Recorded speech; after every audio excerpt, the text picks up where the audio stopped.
Estadão Notícias.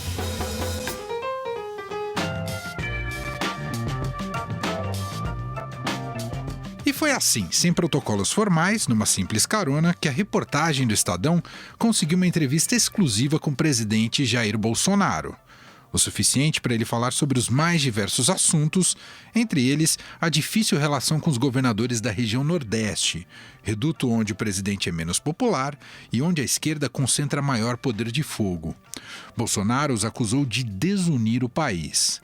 Mas o que pensam os próprios governadores nordestinos sobre essas declarações? Eu sou Emanuel Bonfim e esse é o Estadão Notícias, que hoje apresenta os principais trechos da entrevista com o presidente Jair Bolsonaro, conduzida pelo repórter Patrick Camporês, também nosso convidado aqui desta edição.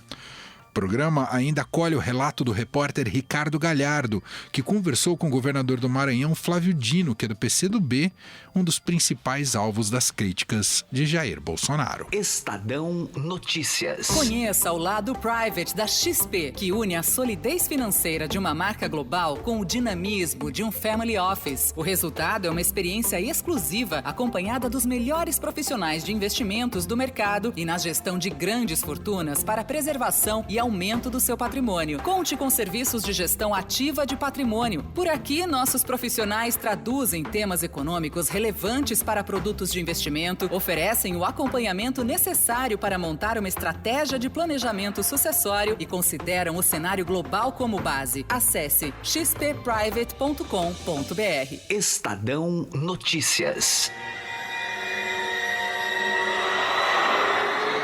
O presidente Jair Bolsonaro concedeu entrevista exclusiva ao Estadão durante seu deslocamento na cidade de Sobradinho, na Bahia. E não é exagero dizer que a entrevista foi no deslocamento, como conta o repórter Patrick Camporês. A princípio, a gente não tinha muita expectativa de render uma boa entrevista, mesmo que coletiva, porque o ambiente era bem restrito e também, a princípio, não parecia que ia render boas imagens, porque o local era fechado. Então, isso desanimou tanto eu quanto o fotógrafo Dida Sampaio, mas tudo começou a mudar quando a gente viu que o presidente estava bem disposto a falar. Ele foi levado para uma área externa para dar a entrevista para os jornalistas. E no momento ali do chamado quebra-queixo, que quando os jornalistas fazem pergunta, eu perguntei a ele se ele queria voltar muito mais ao Nordeste para inaugurar mais obras, né? Uma pergunta até leve, assim. Ele me respondeu com uma brincadeira dizendo que se convidasse para ele para comer carne de bode, ele viria. Logo em seguida eu propus fazer essa entrevista exclusiva com ele, ele aceitou. Imediatamente eu entrei no carro com o presidente, ao lado esquerdo meu estava o ministro do GSI, Augusto Heleno, e ao lado direito ficou o presidente Bolsonaro. A partir dali foram 20 minutos de carro até o helicóptero que levaria o presidente de volta até Petrolina. Foi uma conversa tranquila. O presidente respondeu todas as perguntas ali naquele ambiente de Caatinga, ele observando bastante a paisagem, né? Ele, o Augusto Heleno também, observando as pessoas, chegou a parar para cumprimentar apoiadores. Depois eu continuei a entrevista, então foi uma experiência bem interessante e também mostrando que um dia que começou desanimador do ponto de vista da produção jornalística, terminou muito produtivo, com uma inesperada entrevista com o presidente da República. Nesta entrevista exclusiva, o presidente Jair Bolsonaro disse que governadores do Nordeste agem para dividir o país, enquanto ele trabalharia para unir. O repórter Patrick Camporês relata o posicionamento do presidente Jair Bolsonaro em relação aos políticos e à população da região. Patrick, e chama a atenção que mesmo uma das frases mais importantes que ele disse para você é ao estilo Bolsonaro, né? Ao falar desse problema com os governadores de Nordeste, ao invés de recuar, ele volta a atacar, né? Governadores do Nordeste querem a divisão do país, é a avaliação do Bolsonaro. É isso, ele não recua, inclusive durante a coletiva de imprensa, ele disse isso, que boa parte dos governadores do Nordeste, na avaliação deles, são comunistas e que não queriam estar ali com ele e que queriam estar com Hugo Chávez ou com qualquer governante de esquerda que não fosse ele. O presidente Bolsonaro também questionou o fato do governador da Bahia, Rui Costa, não estar presente no evento. Ele disse que o Rui Costa, o fato dele não estar ali, ele estava meio, insinuou que ele estaria correndo do povo da Bahia, usou umas palavras mais duras ali contra o governador. O meu relacionamento é com o povo do Nordeste. Ninguém proibiu o governador de vir aqui. Na vez passada, quando tinha Vitória da Conquista, inclusive, ele determinou, via comandante da Polícia Militar, que a polícia não participasse da nossa segurança. Então, quem tem algum preconceito é ele. O governador, caso estivesse aqui, seria muito bem-vindo, não teria sido, em momento algum, falado algo contra ele, hostilizado, sei lá o que for. Depende dele. Agora, quem está com medo de encarar o seu próprio povo é ele e não eu. E estava aparecia bastante irritado com essa situação. O PT lançou a divisão, o vírus da divisão entre nós, como disse ali, né? Ó, mulher, homem, hétero, aquela história toda, nós temos transonia. E você pode ver agora mesmo, estou tendo indícios, não sei se é verdade, que não serão todos, a grande maioria dos governadores do Nordeste, dos 9 governadores, querem aí praticamente começar a implementar a semente da divisão do Nordeste contra o resto do Brasil. Quando entramos no carro com o presidente, foi o primeiro assunto que levantamos, meio que dando continuidade a algo que estava latente na coletiva de imprensa. Durante o evento, várias autoridades fizeram questão de levantar essa questão da relação do presidente com o Nordeste.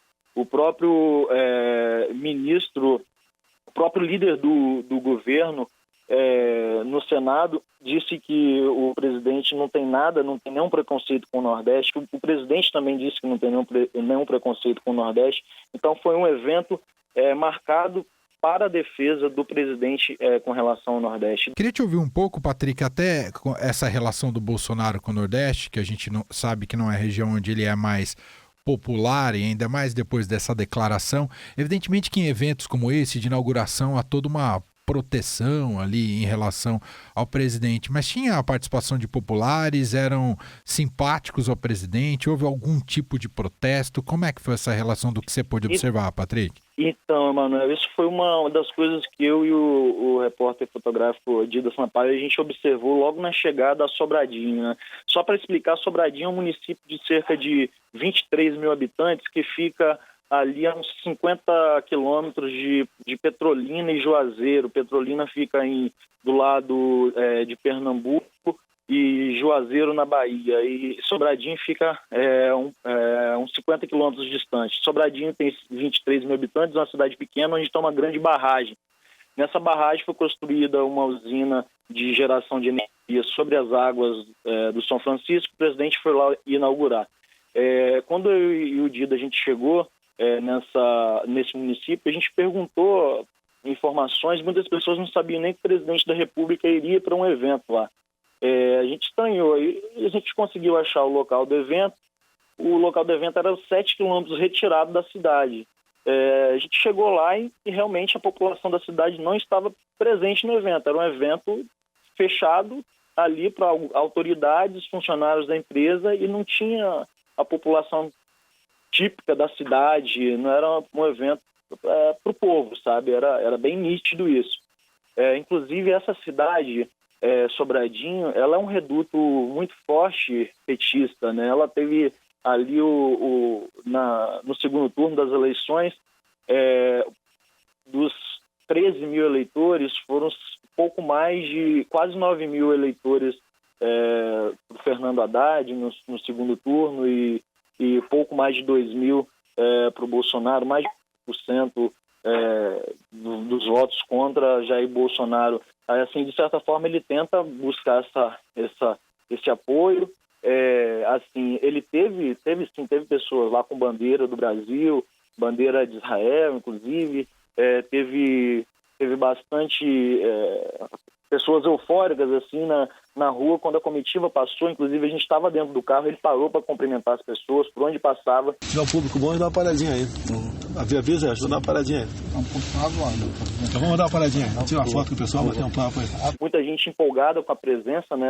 Enfim, o presidente da República ali numa cidade do interior, pequena, mas assim, esse contato massivo da população, essa presença ali, a gente não observou, Emanuel. Foi um evento um pouco distante, assim, um pouco distante das pessoas, um pouco distante da cidade também. Patrick, parabéns pela entrevista, pelo trabalho. Obrigado por atender aqui. Um grande abraço. Estamos sempre à disposição, viu? Valeu. Um abraço, Patrick. Outros assuntos foram abordados com o presidente em pouco mais de 10 minutos de entrevista. Em relação às recentes declarações polêmicas, como a que envolve o presidente da OAB, Felipe Santa Cruz, Jair Bolsonaro disse que nunca deixou de dizer o que pensa. Mas não há diferença do que eu pensava na campanha e que eu penso agora. Eu quero implementar o que eu falei em campanha. Pela primeira vez na história do Brasil, um presidente está buscando honrar aquilo que prometeu durante a campanha. Agora, palavrão, alguns saem de vez em quando, isso é natural, pô. Agora, alguns falam, isso não é o linguajar para um presidente. É paciência, já sabia que eu era assim.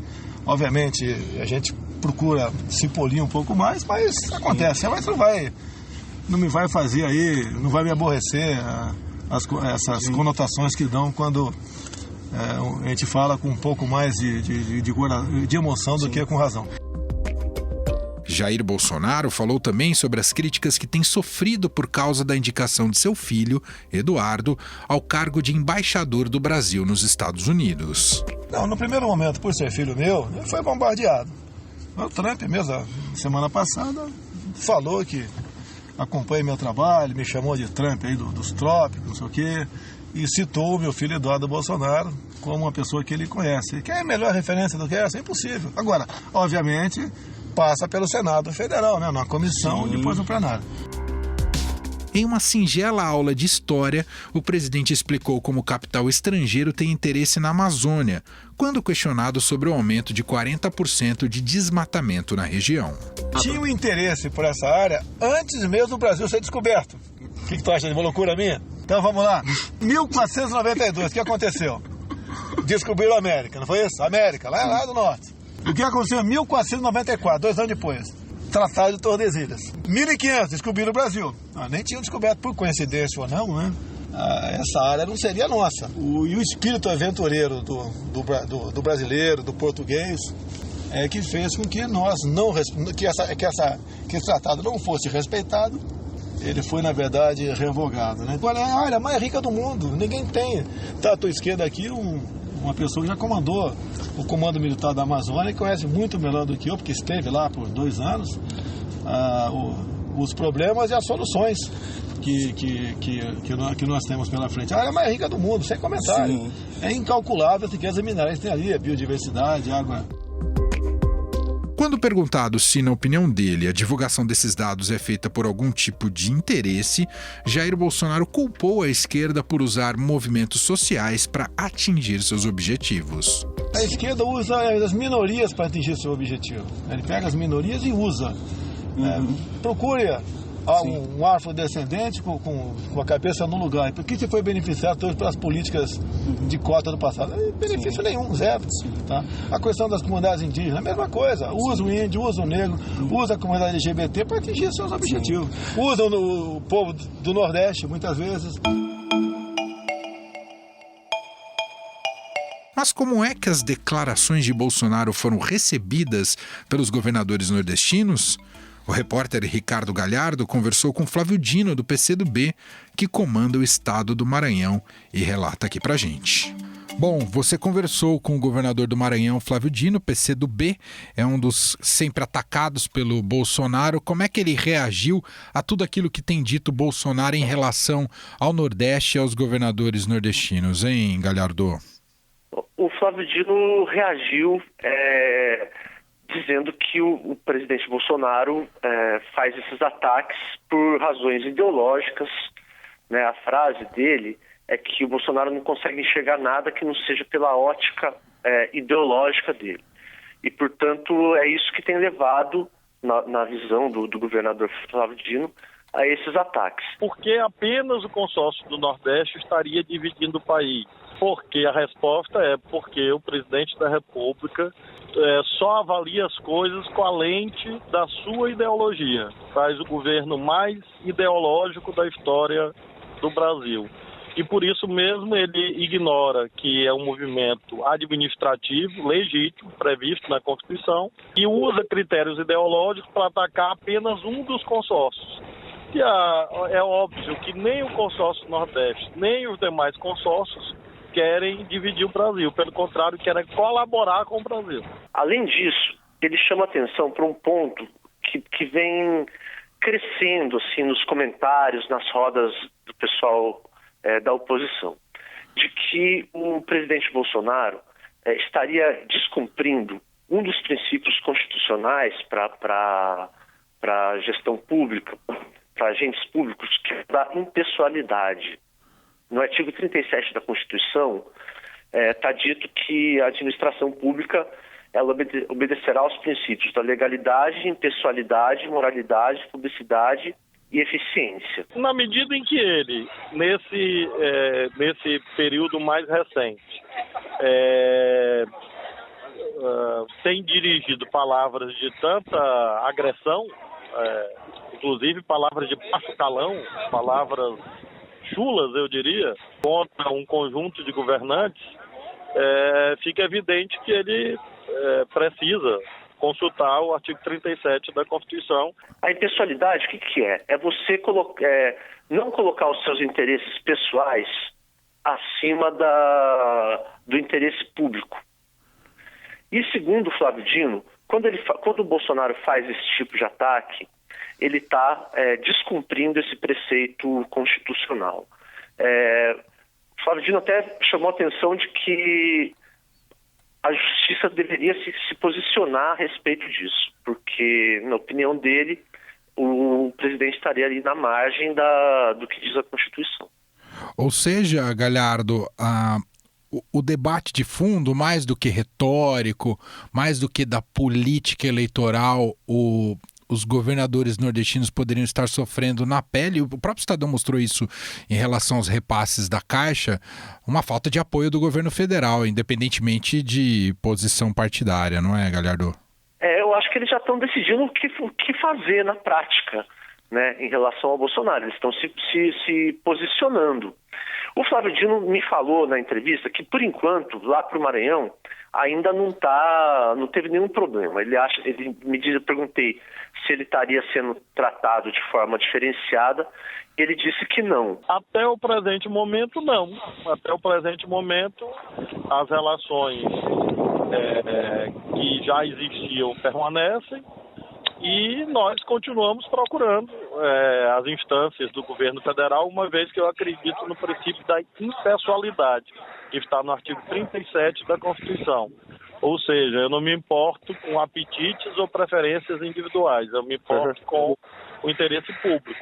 Mas ele tem sido alvo a gente tem essa matéria aí, né, sobre os repasses da Caixa, né, que mostra bem que os estados do Nordeste receberam bem menos do que os do resto do país,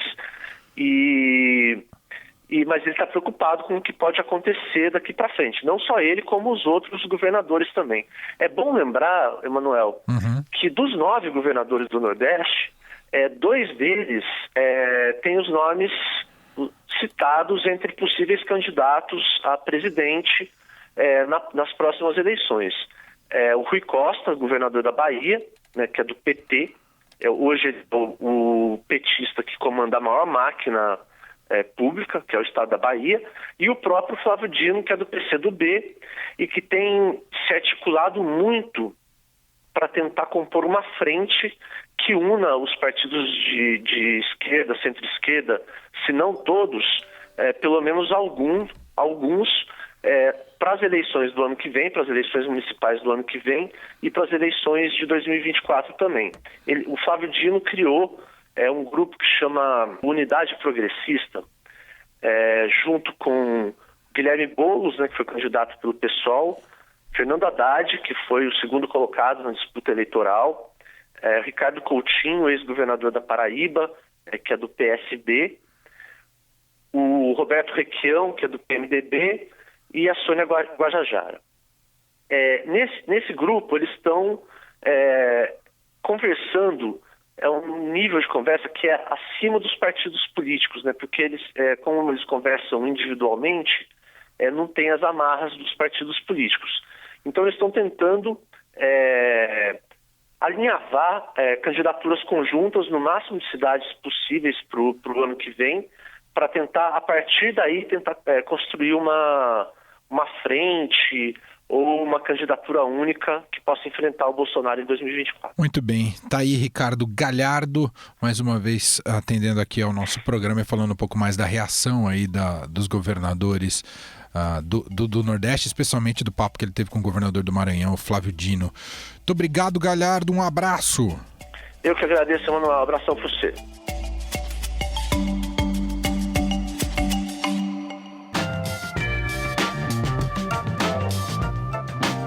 O Estadão Notícias desta quarta-feira vai ficando por aqui. Contou com a apresentação minha, Emanuel Bonfim, produção de Gustavo Lopes e montagem de Nelson Volter. Diretor de jornalismo do Grupo Estado é João Fábio Caminoto. Para mandar seu comentário e sugestão pra gente, o e-mail é podcast@estadão.com. Lembrando a você que estamos também presentes no YouTube. Você pode ouvir todas as edições do Estadão Notícias por lá, além dos demais agregadores de podcasts e plataformas de streaming. Um abraço para você e até mais. Estadão Notícias.